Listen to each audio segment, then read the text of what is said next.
So my next guests, um, they have really provided a beacon of safety for so many Rhode Islanders through the COVID crisis. I would like to bring up Meg Grady and Rebecca Keister from Meals on Wheels. Hi, Rebecca. How Hi, are how you? are you? Good morning. It's still morning. It is still morning. So tell us about Meals on Wheels. Yeah, of course. And thank you so much, first of all, for having us on today. Excuse me. Meals on Wheels is in its 51st year. We were founded in February 1969 when Joe Brown, a stalwart community member, saw an unmet need to provide homebound seniors with enough food to eat. So he gathered a group of his friends, really, small group of 10 volunteers, and they were able to deliver hot, nutritious meals to 17 seniors on a single route in Providence. Within 10 years, they had delivered 1 million meals. And last year, in 2019, we celebrated delivering 19 million meals and counting here in the Ocean State. We're now a statewide organization. We're the only nonprofit meal delivery program of our kind in the state. We deliver from Woonsocket to Westerly, about 1,200 meals each day, although that need, of course, you all know, is continually growing. So tell me, Rebecca, Mhm. um, during COVID, you know, a lot of people just kind of assumed when the senior centers closed and the meal sites were closed that it's like, oh, Meals on Wheels will take care of that. So, as part of our organization, we do operate the Providence County Congregate Dining Program through Mhm. the Rhode Island Office of Healthy Aging. We call it our Capital City Cafe program. Those are the dining sites that are typically at senior centers Mhm. because Providence doesn't actually have a senior center. So, there are at 9 community dining sites in the Providence area. Those clients that we have on that program, and last year we served 595 seniors that way, are now receiving meals daily delivered to their homes. Wow. Wow. So Yeah. I was reading an article about Meg. Meg Yes. Grady, she unfortunately, because our timing is a little off, I know that Meg had to scoot out, so she wasn't able to join us here today. But I saw that the uptick in meals went from something like 1,400 meals to over 4,000. Yeah, so typically we deliver about 1,200 meals a day. Yep. And at the we surged rather dramatically and very quickly. Of course, adding those Capital City Cafe clients to home delivered routes adds about another 200 per day. And then from funding with the CARES Act and in coordination with municipalities statewide, we were delivering up to 2,500 frozen meals per day. They are delivered here, and then the different municipalities would come and pick them up to distribute to the folks in their communities who are at the highest risk for food insecurity, due to self isolation. So at the very height of that, we did go from delivering about 1,200 to 4,000 meals per day. That's amazing. And when you're surging like that, I know a lot of the volunteers for Meals on Wheels, they were older adults or they are older Mhm. adults. So how are you meeting the need as far as volunteers? Does Meals on Wheels need volunteers? Meals on Wheels always needs volunteers. We rely on a network of more than 700 volunteers to help us enact our everyday mission throughout the year. We knew very early on, and I want to say it was just about March 3rd, when Megan and I got together and sat down and said, we need to be prepared because how we are going to operate in response to a pandemic. And a need for additional volunteers was right high on our list because it's comprised almost entirely of senior citizens and members of adult daycare facilities, both belonging to the populations that were identified as being at higher risk Yeah. for complications from COVID. So we knew they wouldn't be volunteering. So we put out a wide net to, enlist additional volunteers. And the response was tremendous. We had over 500 people inquire about coming on board to join us in being delivery heroes and help us out. And some came from people who hadn't had any association with us. Some people came from partner organizations of ours like Blue Cross and Blue Shield and Neighborhood Health Plan and Citizens Bank.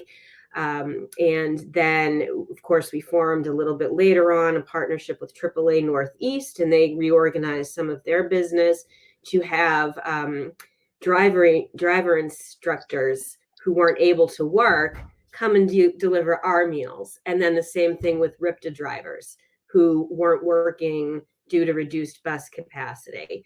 So, and then we also did reassign some hours from the development staff to coordinate the frozen meal distribution and the congregate meal distribution. So we had a plan early on, but we were still very, very humbled by the overwhelming response. Now that we are working through our reopening phases and some folks have gone back to work and college kids have gone back to school, we are seeing a new decline in the availability of volunteers.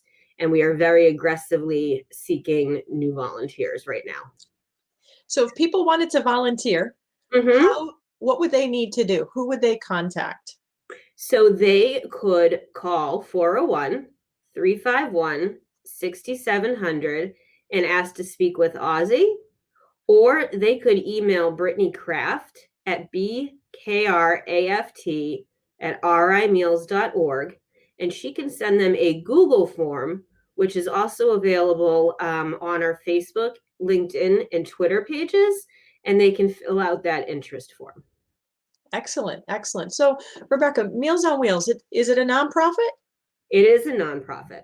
And so how do you fund that when you're surging, when you're quadrupling what you're doing from 1,200 to like so many more?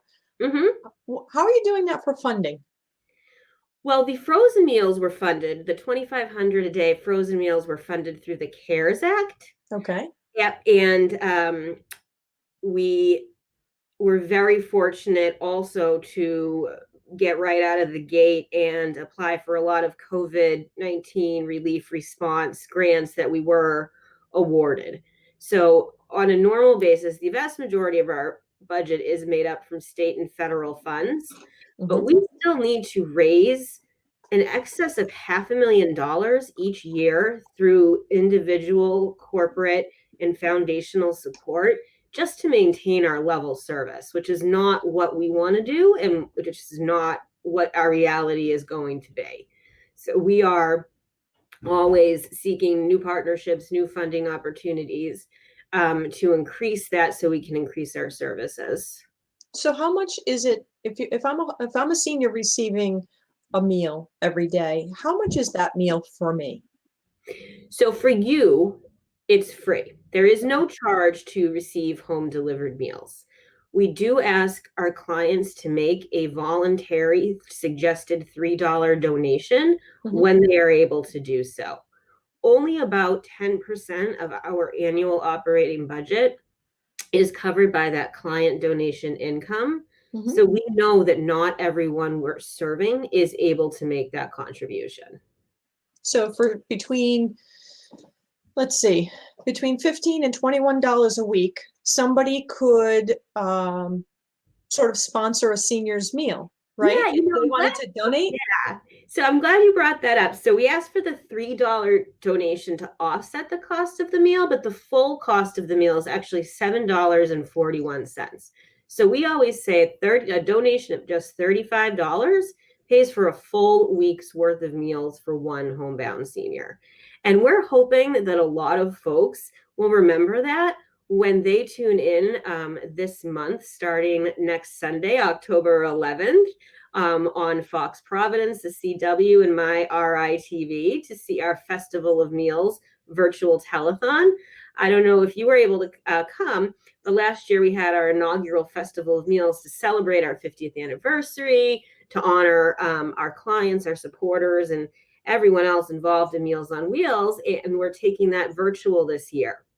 And so we're presenting a half-hour program where everybody across the state watching will hear directly from our clients about how our programs are helping them to stay happy, healthy, and safe in their own homes. That's awesome. So I encourage everybody watch the Festival of Meals. If you are a business, consider allowing your employees to volunteer and drive. If you're able, an individual or business or a group, get together and consider sponsoring a week's worth of meals for individuals. Meals on Wheels really provides more than just meals. You guys also provide that check-in. Just read a story about how the Meals on Wheels driver actually, sees an individual regularly, delivers meals regularly, and when that individual didn't, come right away and do their usual thing, the driver checked on them and found that they had fallen and were not able to reach a phone to get help. And it was because of the Meals on Wheels driver that that person was able to receive the 911 services they need. So although we might think of Meals on Wheels for meals, you guys provide so much more. We really do. And you'll actually hear from that client in the Festival of Meals video. She is 90 years old. And by the time that her driver got there, she had been there for 15 hours. And so it was a really, really critical situation. And she's back home and recovered and healthy. But yeah, it's, the relationship that our drivers develop with their clients it's really remarkable. It really is. They're friends. Our clients, they wait by the window, they wait by the door for a person to come, and that might be the only person they see each day. And so the big smiles, because I've been with them. I've gone and I've seen them, and it's just, it's heartwarming. That's awesome. Thank you so much, Rebecca, for coming. Tell Meg I said hello. Tell Meg I said congratulations on the baby. I will. And I thank you. Thank you. Take care now. Bye-bye.